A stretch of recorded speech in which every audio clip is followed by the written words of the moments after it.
Libuan ka magbanay ang apektado sa linog labi na sa Davao Oriental. Hinuon gisiguro sa DSWD nga dili magutman ang mga apektadong residente ug patas ang pagpanghatag sa assistance. Atong ibalik si Argil Relator. As of October 12 sa buntag, kapin 66,000 ka magbanay ang apektado sa linog sa Davao Oriental, hapit 700 sa Davao de Oro ug kapin 200 ka magbanay sa Davao del Norte. Ana-ana sa 27.3 million pesos ang nahatag nga assistance sa DSWD sa maong mga apektadong probinsya. Personal nga gibisita sa cabinet secretaries, lakip si DSWD Secretary Rex Gatchalian ang ground zero sa linog sa Davao Region nga anaa sa Manay, Davao Oriental. Sumala ni Gatchalian parayon ang relief operations.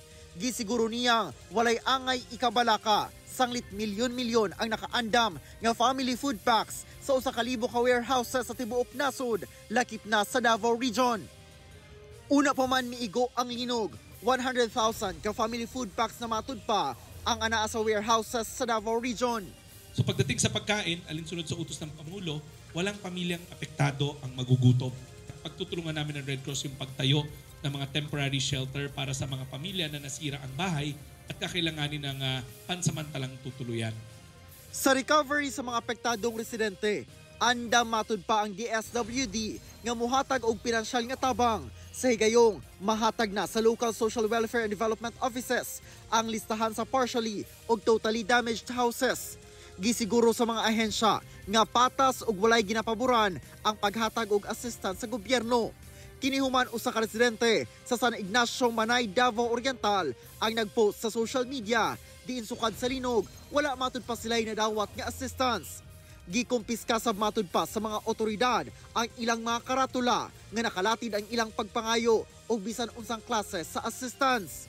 Ginapangayuan pa og pahayag ang LGU labot niini. Mipasalig ang DSWD nga makaabot sa mga nanginahanglan ang food packs o cash assistance tungod licensed social workers ang ginapahandle sa LGUs sa distribusyon niini. Ang process naman namin lagi when it comes to food packs is everybody that needs it. So lagpas-lagpas yung pinadadala namin normally. And it's up to the local government units to do the last mile. Ibig sabihin yung pag-distribute sa mga constituents.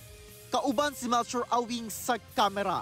Ako si Argil Relator. 1 Mindanao.